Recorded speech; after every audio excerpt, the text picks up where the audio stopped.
Right now, let's go on back to 1986, which as some of you may or may not know, was the year the movie called Top Gun came out, starring Tom Cruise. Now, by that summer, every red-blooded American boy, myself included, wanted to fly jets for the U.S. Navy just like Tom Cruise had done. The difference for me was I was actually going to get a chance to try to start turning that dream into a reality, because upon graduating high school, I received an appointment to the United States Naval Academy in Annapolis, Maryland.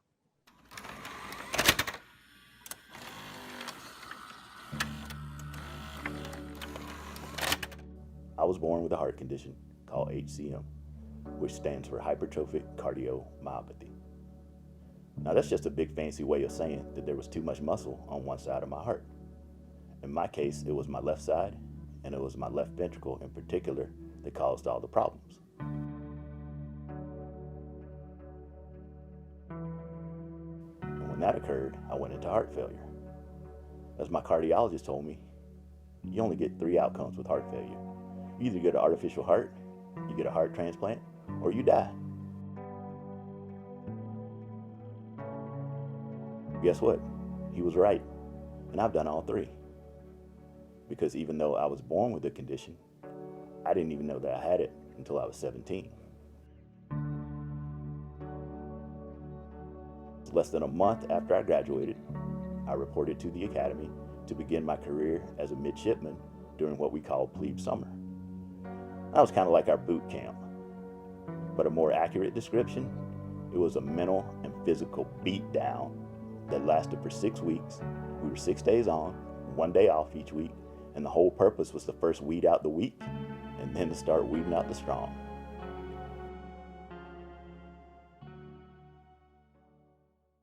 Back in high school, I played football, I wrestled, and I ran track. So I was in excellent physical condition by the time I showed up at the academy. That helped me to get through plebe summer without too much trouble.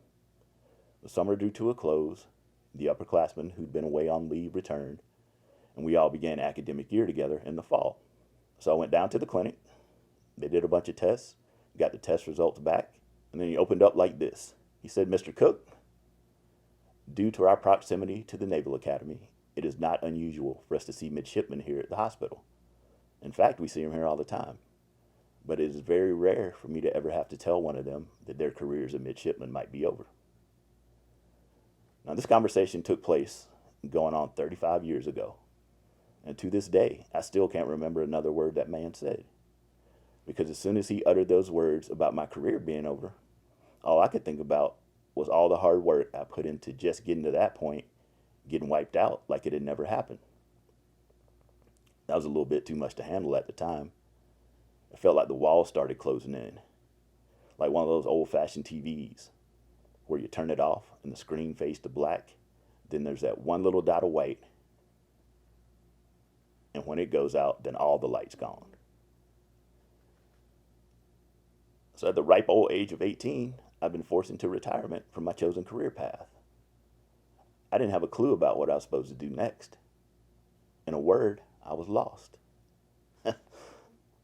But fortunately, I had the dad that I had. He let me mope around for a couple of days, 48 hours to be exact. And on that 3rd day, he came home from work. He looked me right in the eye and he said, "You got a job yet?" And I said, "But Dad, my whole world just got turned upside down. I'm doing my best just to try to hang on here."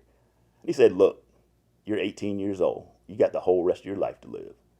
This is a tough blow, but sitting around here feeling sorry for yourself ain't gonna do you any good. Now what you need to do is figure out what you want to do with the rest of your life, get up off your butt, and go do it." Now I will be the first one to admit that when I heard that, I wouldn't try to hear that. I thought it was really harsh, as a matter of fact. But looking back now, I can see that was a very critical point in my life, because my dad was helping me to understand that I had a choice in the matter. See, I could either choose to throw my hands up, cry, "Oh, woe is me," and allow myself to become a victim of my circumstances, or I could choose to stand up and fight and try to improve my situation.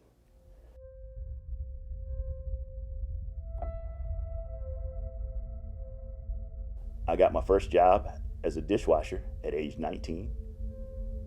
And when we rejoined the story at age 36, I'm the Regional Employment Manager of the Atlanta region of the Longhorn Steakhouse Division of Rare Hospitality International Incorporated. Woo! How you like me now?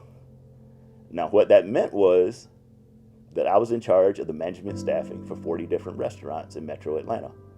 I was in a different restaurant each day, conducting interviews with people who wanted to come on board with our company as managers to help us run restaurants. On this particular day that I'm going to tell you about, I didn't make it too far before I started feeling funny. And when I say feeling funny, I always describe it like this. If you were sitting in a bathtub and you were filling up with warm water, you feel that warmth come up over your feet, over your ankles, up your shins, over your thighs. Well, by the time that warm fuzzy feeling hit my chest, literally all I was thinking was, please God, do not let me pass out because I'm driving down the highway. Right about that time, out of nowhere, completely without warning, wham! Massive right brain ischemic stroke hits. Completely wipes out the entire left side of my body.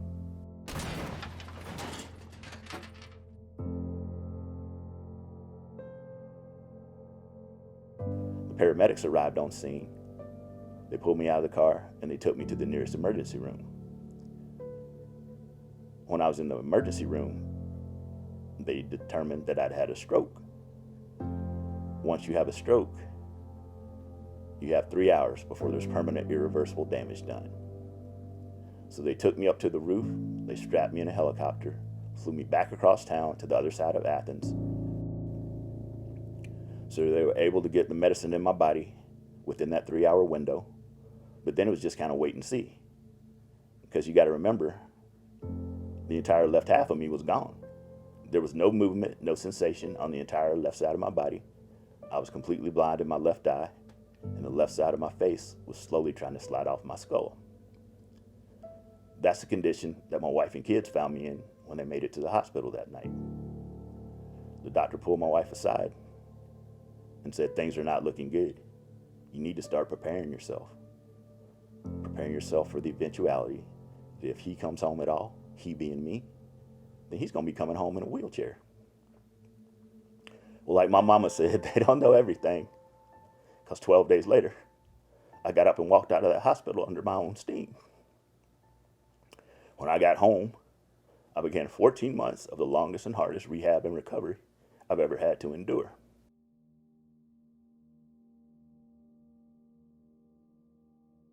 Three years later, I went into full-fledged heart failure, and he started sending me down to Toronto General Hospital because they do the heavy lifting on end-stage heart failure.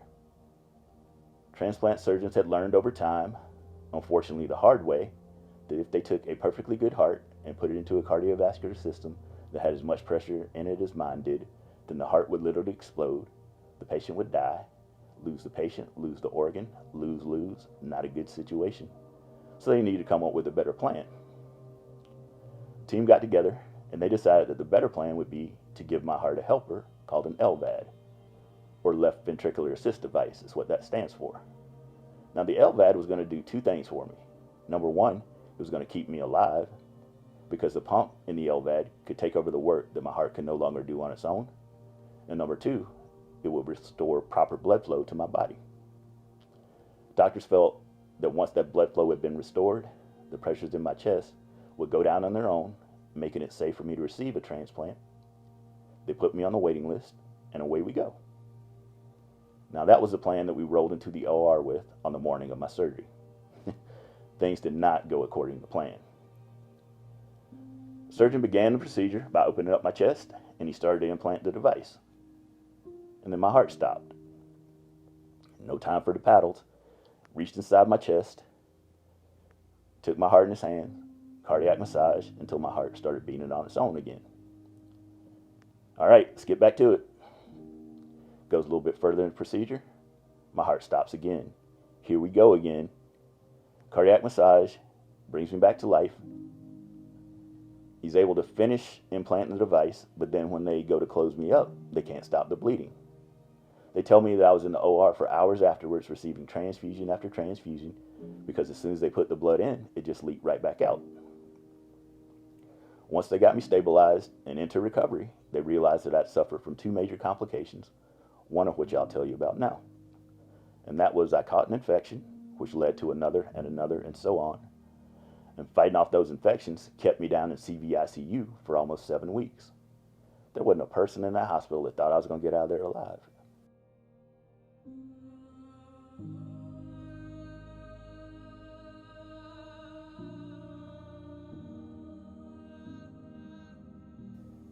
then the phone rang. Said, Mr. Cook, Toronto General, we need you to come back in for further testing and observation. We've been following your blood work, and there's a substance in your blood called LDH that keeps going up and up and up, and we need to figure out why. So I went back down to the hospital, and over the course of a week, I did a bunch of tests, and through process of elimination, they determined that the only thing that could be causing the increase in the LDH was a pump that they just put in my chest. Now, the problem with the pump was that it's metal, so there's no way to scan it from the outside. They would need to take it out, open it up, and then physically examine it. The problem with that is, if they take it out, I'd die, because that's what's keeping my heart going. So it needed to be replaced, which required another surgery, what I call LVAD 2.